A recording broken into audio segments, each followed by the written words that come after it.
আসসালামু আলাইকুম। Voice point একাডেমির পক্ষ থেকে সবাইকে জানাচ্ছি আন্তরিক শুভেচ্ছা ও অভিনন্দন।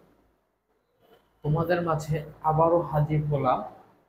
আজকে আমরা যে বিষয়টা নিয়ে আলোচনা করব সেটি হলো নবম শ্রেণীর অনুসন্ধান বইয়ের নতুন কারিকুলাম অনুযায়ী যে বইটি প্রোভাইড করা হয়েছে ওই বইটির প্রথম অধ্যায় একটি টপিক নিয়ে আলোচনা করব। প্রথম অধ্যায়ের যে টপিকটা সেটা হলো মৌলিক বলের ধারণা। এই মৌলিক বলের ধারণার মধ্যে রয়েছে 4 ধরনের বল, মৌলিক বল সমূহের মানের তারতম্য এবং সর্বশেষ টপিকটা হয়েছে মৌলিক বল সমূহের পালার তারতম্য। এবার আমরা যদি একদম শুরু থেকে শুরু করতে চাই, অর্থাৎ আমরা যদি দেখতে চাই যে মৌলিক বলের ধারণা, এই মৌলিক বলের ধারণা যদি আমরা বল আছে, এখন আমরা এই ধারণা থেকে কয়েকটি বলের ধারণা পাই বা কয়েকটি মৌলিক বল আছে। তার মধ্যে হলো স্পর্শ বল, অস্পর্শ বল, তড়িৎ চৌম্বকীয় বল, সবল নিউক্লিয় বল এবং সর্বশেষ দুর্বল নিউক্লিয় বল। এই কয়টা বলের আমরা কি পাই? মোটামুটি একটা ধারণা পাই। এখন আমরা যদি আহ, এখানে 4 ধরনের বল তোমাদের বইয়ে উল্লেখিত রয়েছে, কিন্তু আমরা যদি একটু বাড়িয়ে পড়ি, এই মৌলিক বলগুলো সমূহে একত্রভাবে পড়ি, তাহলে জিনিসগুলো আমাদের জন্য কি হয়? খুবই সুন্দর হয় এবং পড়ার মধ্যেও কি থাকে? একটা মার্জিত বা সৌন্দর্য থাকে। তো এখন আমরা আহ, বলগুলো সম্পর্কে একটু জানবো। সর্বপ্রথম আমাদের যে বলটা নিয়ে আলোচনার বিষয় সেটা হলো স্পর্শ। স্পর্শ বল। আমরা সর্বপ্রথম স্পর্শ বল নিয়ে তোমাদের মাঝে আলোচনা করতে চাই। স্পর্শ বলটা কি, কাকে বলি? স্পর্শ বল কাকে বলে?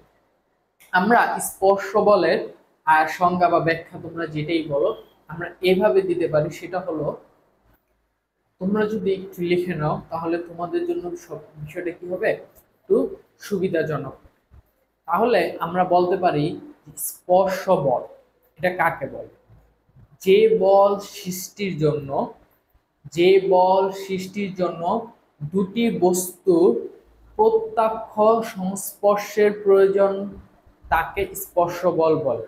আমি আবারও বলছি, যে বল সৃষ্টির জন্য দুটি বস্তুর প্রত্যক্ষ স্পর্শের প্রয়োজন হয় তাকে স্পর্শ বল বলে।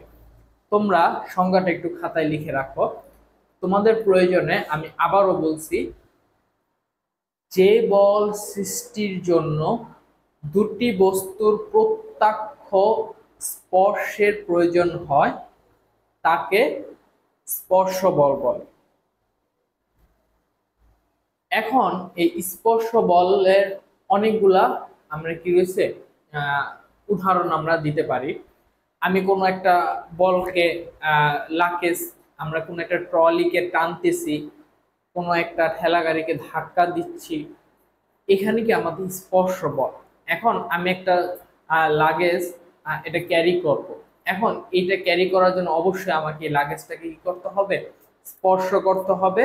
এবং আমরা বল প্রয়োগে এই লাগেজটাকে কি সামনের দিকে একটা বেগ ঘটিয়ে কি বা ত্বরণ ঘটিয়ে লাগেজটাকে আমরা নিয়ে যাব। আবার যখন আমরা খুব দ্রুত যাব, এটা থামানোর জন্য কি আমরা আবার বল প্রয়োগে করে এটা মন্দন ঘটাই। তো আমরা যখন এই যে এই বল সৃষ্টি করলাম বা আহ, আহ, তৈরি করলাম, এক্ষেত্রে আমার অবশ্যই কিসের প্রয়োজন হয়েছে? স্পর্শের প্রয়োজন হয়েছে। এই বিষয়টা কি তোমরা একটু আহ খেয়াল করবা যে এখানে স্পর্শ দিয়ে আমরা কি কোন একটা বল সৃষ্টি করছি। তো এইটা যেমন, তাহলে স্পর্শ বলের একটি উদাহরণ হিসেবে আমরা বলতে পারি কি ঘর্ষণ বল, বা যেমন কি এটাকে আমরা ঘর্ষণ বল বলি।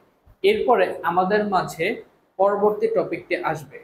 এই পর্যায়ে এবার আমরা যে টপিকটি নিয়ে আলোচনা করব সেটি হলো অস্পর্শ বল। অস্পর্শ বল কাকে বলে?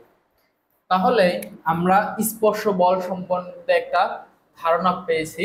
এবার যদি আমরা একটা অস্পর্শ বল সম্বন্ধে ধারণা নিতে চাই, তাহলে আমরা এভাবে বলতে পারি, দুটি বস্তুর প্রত্যক্ষ সংস্পর্শ ছাড়াই যেই বল ক্রিয়া করে তাকে অস্পর্শ বল বলে।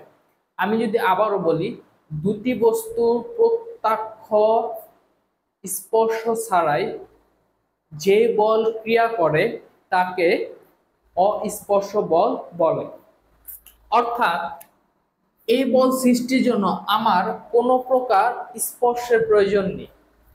আমি বিনা স্পর্শে কি এই বলটা কি করতে পারি, সৃষ্টি করতে পারি।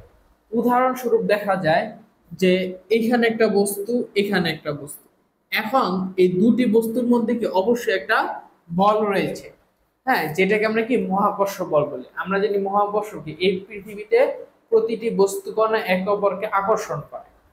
হ্যাঁ, তো অর্থাৎ এই বোর্ড, এই মার্কার একে অপরকে আকর্ষণ করতেছে, এই মার্কার এবং আমি একে অপরকে কি করতেছি, আকর্ষণ করতেছি।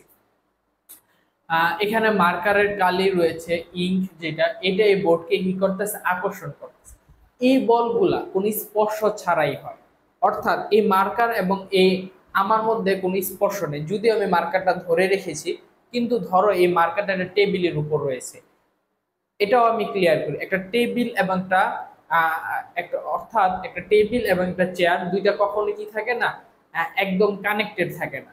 তুমি কিন্তু টেবিলে বসলে চেয়ার টেবিল একত্রে হয়ে যায় না, দুইটার মধ্যে কি থাকে, একটা ডিসটেন্স থাকে। এই ক্ষেত্রে স্পর্শ ছাড়াই কিন্তু কি টেবিল এবং চেয়ারের মধ্যে একটা বল আছে, এগুলাকে নর্মালি কি বলা হয়, অস্পর্শ বল। অর্থাৎ যেটার মধ্যে কোনো কি নেই, স্পর্শ নেই। আবার আমি বলতে পারি একটা চুম্বক, এখানে একটা চুম্বক, ধরো ছোটবেলায় আমরা গোল গোল কত চুম্বক ব্যবহার করতাম, ধরো এখানে একটা চুম্বক, এই চুম্বক, এই দুইটাকে যদি আমরা পাশাপাশি আনি, এর মধ্যে কি একটা আকর্ষণ বা বিকর্ষণ, আবার ঘুরে দিলে বিকর্ষণ বল কাজ করে। এই চুম্বকের বলকে আমরা বলতে পারি কি, অস্পর্শ বল। এছাড়াও রয়েছে তড়িৎ বল, আরো বিভিন্ন ধরনের বল রয়েছে, আকর্ষণ বিকর্ষণ বল, এগুলাকে আমরা কি বলতে পারি, অস্পর্শ বলের মধ্যে আওতায় আনতে পারি। এবং এটাই হলো কি আমাদের অস্পর্শ বল। এ পর্যায়ে আমরা যেই বলটি নিয়ে আলোচনা করব সেটা হলো মহাকর্ষ বল। মহাকর্ষ বল, এই মহাকর্ষ বল বা গ্র্যাভিটেশন, এই বলটা কি বা এই বলটা কিভাবে কাজ করে। এই সৃষ্টি জগতের সকল বস্তু তাদের ভরের কারণে একে অপরকে যে বল দিয়ে আকর্ষণ করে। আমি আবারও বলছি, এই সৃষ্টি জগতে সকল বস্তু তাদের ভরের কারণে, এই সৃষ্টি জগতে সকল বস্তু তাদের ভরের কারণে একে অপরকে যে বল দিয়ে আকর্ষণ করে, সেটাই হচ্ছে কি মহাকর্ষ বল। অর্থাৎ আমাদের এই সৃষ্টি জগতে শুধুমাত্র পৃথিবী নয়, মহাবিশ্বে, এই মহাবিশ্বে বা এই মহাজগতে প্রতিটি বস্তু কণার একটা নির্দিষ্ট ভর রয়েছে। এবং ভর যদি আমরা বলতে চাই যে ভর কাকে বলে, সেই ক্ষেত্রে আমার এভাবে বলতে হয় যে কোনো বস্তুতে মোট পদার্থের পরিমাণ, একটা বস্তুতে কি পরিমাণ পদার্থ, অর্থাৎ একটা বস্তু কি পরিমাণ পদার্থ দ্বারা গঠিত, এই যে পরিমাণটা, এটাকে আমরা কি বলতে পারি, বস্তুর ভর। তো এই ভরের কারণে প্রতিটি বস্তুকণা একে অপরকে আকর্ষণ করে, এবং যে বল দিয়ে আকর্ষণ করে এটাকে আমরা কি বলতে পারি, মহাকর্ষ বল বলতে পারি। তাহলে আমরা মহাকর্ষ বলটা সংজ্ঞাটা আমরা বা মহাকর্ষ বল কাকে বলে, এই বিষয়টা কি আমরা বুঝতে পেরেছি। এখন এই মহাকর্ষ বল পৃথিবী বাইরে ভিতরে সবকিছুর মধ্যেই কি করে আকর্ষণ করে। যেমন অভিকর্ষণ বল এবং মহাকর্ষ বলের মধ্যে যদি একটা পার্থক্য দেখায়, সেক্ষেত্রে আমরা এরকম ভাবে দেখাইতে পারি যে অভিকর্ষ বল শুধুমাত্র পৃথিবী এবং তার পৃথিবীর মধ্যে উপস্থিত বস্তুকণার মধ্যে থাকে, কিন্তু মহাকর্ষ বল মোটেও পৃথিবী এবং তার বস্তুকণার মধ্যে নেই, বরঞ্চ এইটা মহাবিশ্বের যা কিছু আছে, যে কয়টা বস্তু আছে সকলের মধ্যে কি করে এই বলটা কাজ করে। এই পর্যায়ে আমরা তড়িৎ চুম্বকীয় বল, এই তড়িৎ চুম্বকীয় বল সম্বন্ধে আমরা আলোচনা করব, যেটাকে ইংরেজিতে বলা হয় ইলেকট্রোম্যাগনেটিক ফোর্স, অর্থাৎ তড়িৎ চুম্বকীয় বল।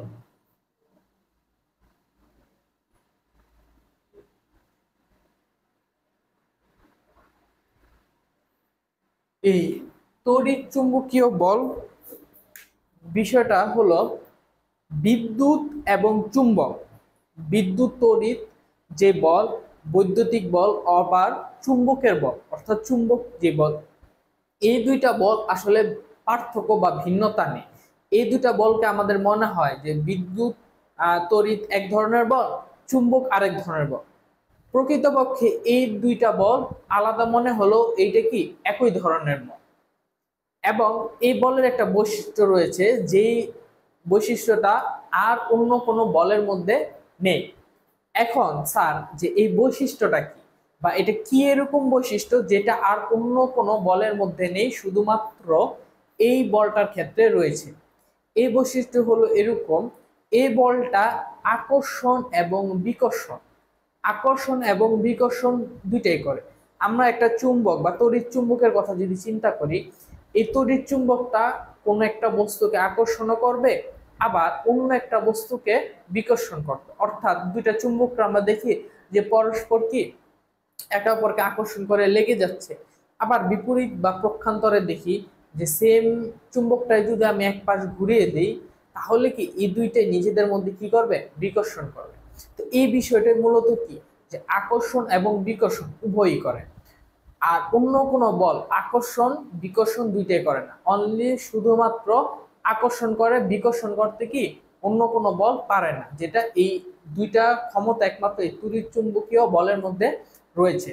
এবং এই তড়িৎ চুম্বকীয় বল মধ্যাকর্ষণ বলের তুলনায়, একটা বিষয় খেয়াল রাখবা, এই তড়িৎ চুম্বকীয় বলটা মধ্যাকর্ষণ বলের তুলনায় 10⁻36 গুণ শক্তিশালী। অর্থাৎ এই বলটি, এই তড়িৎচুম্বকীয় বলটি মাধ্যাকর্ষণ বলের মহাকর্ষ বলের তুলনায়, মাধ্যাকর্ষণ বলের তুলনায় 10⁻36 গুণ বেশি কি শক্তিশালী। এই বিষয়টা খেয়াল করবেন। তাহলে আমরা ধীরে ধীরে তড়িৎচুম্বকীয় বল, অস্পর্শ বল এবং স্পর্শ বল সম্বন্ধে ধারণা নিয়েছি। এই পর্যায়ে আমাদের যে বলটা সম্পর্কে ধারণা নিতে হবে সেটা হলো দুর্বল নিউক্লিয় বল। আমরা যে বলটা সম্পর্কে এই পর্যায়ে জানবো সেটা হলো দুর্বল নিউক্লিয় বল।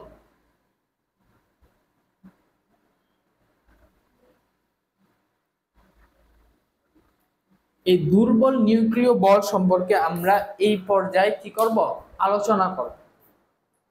এবার চলো আমরা আলোচনাটা দেখি যে এই বল সম্বন্ধে আমরা কি কি জানতে পারি। প্রকৃতপক্ষে এই বলটাকে আমরা অনেক দুর্বল মনে করি, যে কথার সাথে মিল হয় যে এই বলটা আসলে কি অনেক দুর্বল। বিষয়টা হলো এরকম যে তড়িৎ চুম্বকীয় বলের তুলনায় এটা দুর্বল, এবং 1 ট্রিলিয়ন, অর্থাৎ 1 ট্রিলিয়ন ট্রিলিয়ন গুণ, প্রায়, অর্থাৎ প্রায় 1 ট্রিলিয়ন গুণ ছোট তড়িৎ চুম্বকীয় বলের তুলনায় এই দুর্বল নিউক্লিয় বলটা 1 ট্রিলিয়ন গুণ কি কম শক্তিশালী। কিন্তু এই বলটি অর্থাৎ দুর্বল নিউক্লিয় বলটি মহাকর্ষ বলের মতো কি নয়, দুর্বল নয়। অর্থাৎ এই বিষয়টা একটু খেয়াল রাখবে, এই দুর্বল নিউক্লিয় বল মহাকর্ষ বলের মতো দুর্বল নয়, আবার কি তড়িৎ চুম্বকীয় বলের তুলনায় প্রায় 1 ট্রিলিয়ন, হ্যাঁ আমরা এবার বলতে পারি প্রায় 1 ট্রিলিয়ন গুণ কি বেশি দুর্বল। এবং এই বলটা খুবই অল্প দূরত্বে কাজ করে। এই দুর্বল নিউক্লিয় বলটা মাত্র 10⁻18 এতটুক দূরত্বে কি করে এই বলটা কাজ করে। এই 10⁻18 মিটার, এই 10⁻18 মিটার দূরত্বে এই দুর্বল নিউক্লিয় বলটা কি করে কাজ করে। অর্থাৎ 10⁻18 এই মিটারের বেশি গেলে, অর্থাৎ আমরা যদি 10⁻19 মিটারেও চলে যাই, এই বলটা তখন আর কি করে না, কাজ করে না। অর্থাৎ এই বলটা তখন আর আকর্ষণ করতে পারে না, এই বলটার রেঞ্জ আমরা সীমাটা হিসাবে দেখতে চাই যে দুর্বল নিউক্লিয় বলে 10^18 এইটুকু সীমা এই বলটি কি করে কাজ করে। এবং সর্বশেষ টপিক আজকে আমাদের, সেটা হলো সবল নিউক্লিয় বল। এই সবল নিউক্লিয় বলটি হলো এরকম, এটা সৃষ্টি জগতের সবচেয়ে শক্তিশালী বল। অর্থাৎ এই পর্যন্ত আমরা যতগুলো বল নিয়ে তোমাদের মাঝে আলোচনা করেছি, এই সবগুলো বলের তুলনায় সবল নিউক্লিয় বলটা সবচেয়ে শক্তিশালী। সবল নিউক্লিয় বল। এখন এই সবল নিউক্লিয় বলটা তড়িৎ চুম্বকীয় বলের থেকে, অর্থাৎ তড়িৎ চুম্বকীয় বল,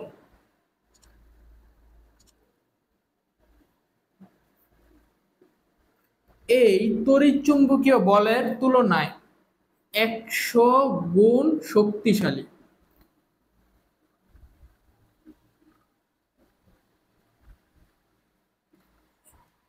এই সবল নিউক্লিয় বল, এই মহাবিশ্বে যত বল রয়েছে সবচেয়ে বেশি শক্তিশালী বল হলো সবল নিউক্লিয় বল, যেটা তড়িৎ চুম্বকীয় বলের তুলনায় প্রায় কত 100 গুণ বেশি কি শক্তিশালী। কিন্তু এখানে একটা সমস্যা আছে, সেটা হলো এটা খুবই অল্প দূরত্বে কাজ করে, অর্থাৎ 10, এই দূরত্বটা খুবই কম 10^15 মিটার। এই দূরত্বেই বা এই সীমার মধ্যে এই রেঞ্জই কেবলমাত্র সবল নিউক্লিয় বলটা কি কাজ করে। এবং মজার একটা বিষয় রয়েছে, বা একটা বিষয় সম্বন্ধে তোমাদের জানা উচিত, সূর্য থেকে বা সূর্যের আলোর মাধ্যমে যে তাপ তৈরি হয়, এই তাপটাও কিন্তু এই সবল নিউক্লিয় বলের সাহায্যে তৈরি হয়। আমরা দেখি যে সূর্যের থেকে যে আলোর মাধ্যমে যে তাপটা তৈরি হয়, এই তাপটা তৈরির জন্য আমাদের কিসের প্রয়োজন হয়? সবল নিউক্লিয় বলের প্রয়োজন হয়। তাহলে আমরা 4 ধরনের বল এবং বলে মান জানলাম, যে তারতম্যটা আছে, মোটামুটি কি আমাদের একটা ধারণা রয়েছে। তোমাদের এখানে যেই 3টে টপিক রয়েছিল, 4 ধরনের বল, মৌলিক বল সমূহের মানের তারতম্য এবং পাল্লার যে আশা করি তোমরা এই বিষয়গুলো এখান থেকে বুঝতে পেরেছো। এবং তোমাদের টেক্সট বই অর্থাৎ অনুসন্ধানী বইটিতে এই টপিকে আরো কিছু যদি তোমরা একটু পড়াশোনা করো, তাহলে এই বিষয়গুলা তোমাদেরকে একদম ক্লিয়ার হয়ে যাবে। কিন্তু এর সাথে আমি আরেকটু কিছু অ্যাড করতে চাই, সেটা হলো সাম্যতা এবং সাম্যহীনতা। এই দুইটা বিষয়কে আমি একটু এই টপিকের মধ্যে, অর্থাৎ এই মৌলিক বলের ধারণার মধ্যে অ্যাড করছে। একটা হলো সাম্যতা, আরেকটা হলো কি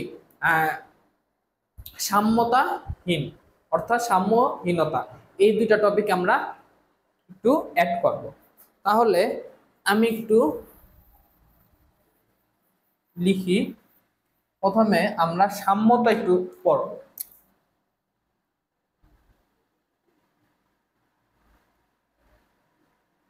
এই সাম্যতা জিনিসটা কি স্যার, বা এই সাম্যতাটা কি, কিভাবে কাজ করে?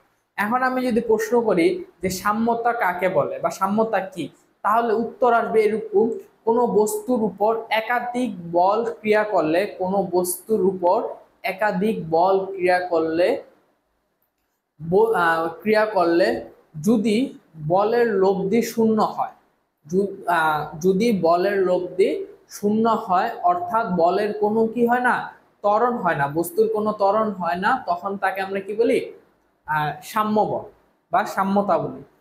আমি আবারও তোমাদের মাঝে একটু বিষয়টাকে ক্লিয়ার করে বলছি।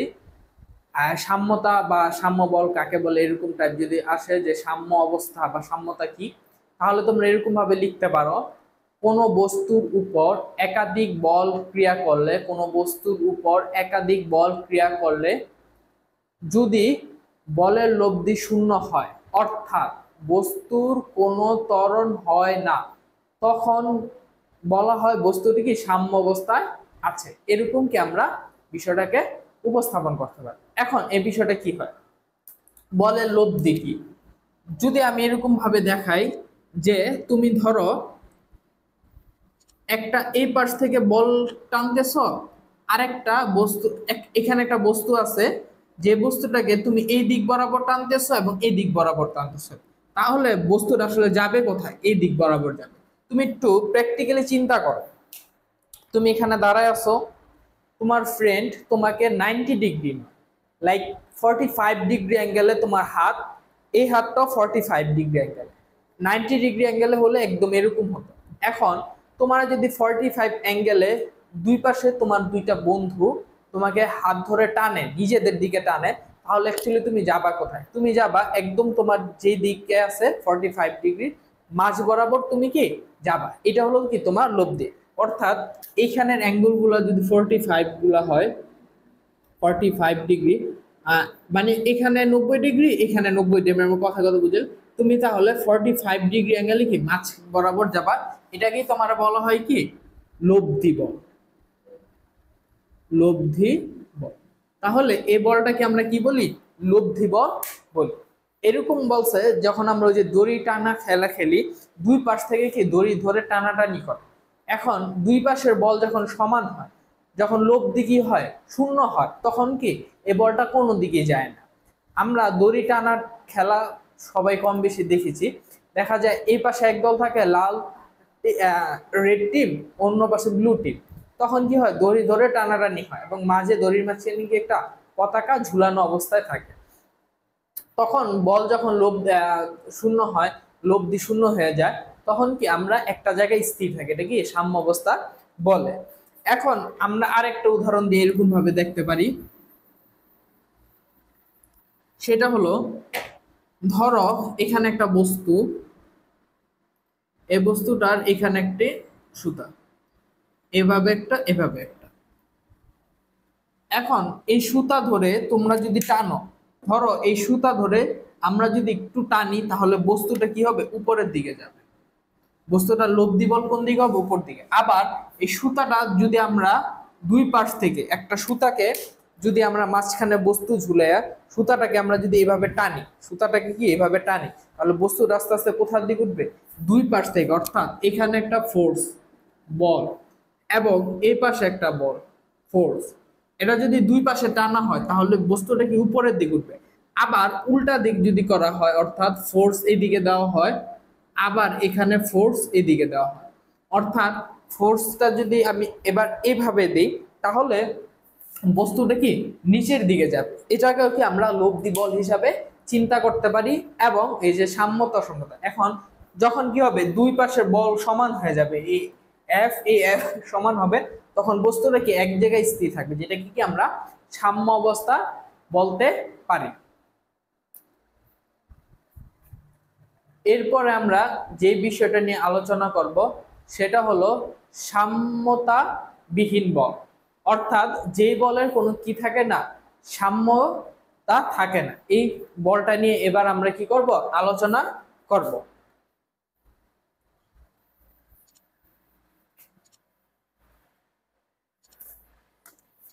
এবার আমরা যে বিষয়টা নিয়ে আলোচনা করব সেটা হলো সাম্যবিহীন।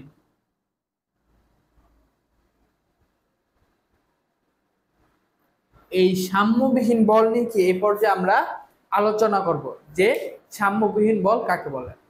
ঠিক আগের বলতে আমরা এরকম ভাবে বলতে পারি যে কোনো বস্তুর উপর একাধিক বল ক্রিয়া করলে, কোনো বস্তুর উপর একাধিক বল ক্রিয়া করলে যদি বলের লব্ধি শূন্য না হয়, এর আগেরটা ছিল শূন্য হয়, এবার হবে যে বলের লব্ধি যদি বলের লব্ধি শূন্য না হয়, তখন বল যেদিকে বেশি প্রয়োগ করা হয় সেদিকে বস্তুটি কি করে? ক্রিয়া করে। এবং এই অবস্থায় এই বলের এই বলকে আমরা কি বলি? অসাম্য বল বলা হয়। আমি যদি ক্লিয়ারলি আবার একটু বলি, কোনো বস্তুর উপর একাধিক বল ক্রিয়া করলে যদি বলের লব্ধি শূন্য না হয়, তখন বল যেদিকে বেশি ক্রিয়া করে বস্তুর ত্বরণ সেদিকে ঘটে, এবং এই বলকে আমরা কি বলি? অসাম্য বল বলি।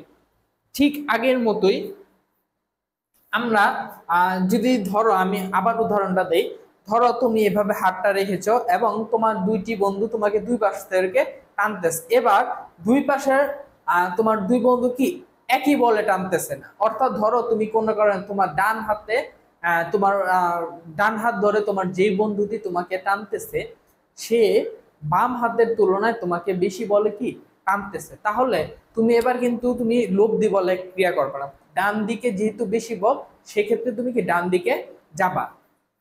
ঠিক একইভাবে আমি যদি ওই বইয়ের বস্তুটির উদাহরণ দেখাই, ধরো এখানে একটা বস্তু, এখানে একটা, এখানে একটা। এবার ধরো এটা F1 বল এবং ধরো এইটা F2 বল। এবার তুমি ধরে নাও যে F2 বল বেশি শক্তিশালী, F2 বল শক্তিশালী কার তুলনায়? F1 এর বলের তুলনায়। এবার তাহলে বস্তুর লব্ধি কি এ বরাবর হবে? না, তাহলে বস্তুটা কি এ বরাবর যাবে। তখন কি এ বরাবর বা উপর দিকে যাবে না, তাহলে বস্তুটা কোন দিকে যাবে? এ বরাবর। যেহেতু কি এই বলটা কি বেশি, F1 এর তুলনায় এই বলটা বেশি, তাহলে এই দিকে টানবে এবং বস্তুটার মুভমেন্ট কি এই বল বরাবর হবে।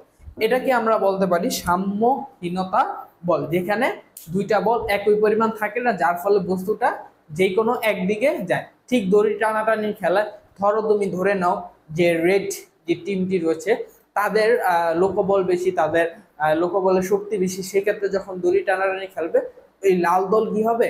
বিজয়ী হবে, এবং এটাই হয়। তো আশা করি তোমরা আজকের ক্লাসে যে টপিকগুলো নিয়ে আলোচনা করা হয়েছে এই টপিকগুলো খুব ভালোভাবে বুঝেছো। পরবর্তী ক্লাসে আমরা এই অধ্যায়ের উপর নেক্সট পার্ট নিয়ে আসবো, যেটা হবে পার্ট 5। এটা ছিল পার্ট 4, এর পরটা হবে পার্ট 5। ওই ভিডিও দেখার আমন্ত্রণ রইল তোমাদের সবাইকে। আজকের মতো আমরা এখানেই ক্লাসটি শেষ করব। সবাইকে আলবিদা, বেঁচে থাকলে আবার দেখা হবে। আসসালামু আলাইকুম।